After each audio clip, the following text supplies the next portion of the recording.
Pandemi COVID-19 membuat ketersediaan darah menipis. Hal ini karena minimnya pendonor aktif saat pandemi, akibat takut terinfeksi virus COVID-19. Fasilitas kesehatan khususnya rumah sakit sangat memerlukan stok darah untuk diberikan pada pasien yang membutuhkan.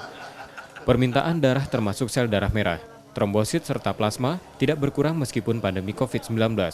PMI Sumatera Selatan menghimbau warga untuk tidak takut mendonorkan darahnya dengan tetap mematuhi protokol kesehatan.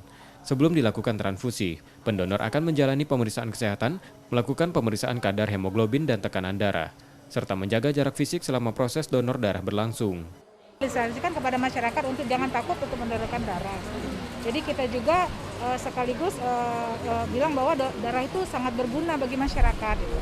Iya, jadi dia sehat apa enggak, dia ada gejala apa gitu. Jadi sebelumnya kalau kebetulan dia ingin mendonorkan darah, kebetulan dia sakit, itu tidak boleh mendonorkan darahnya.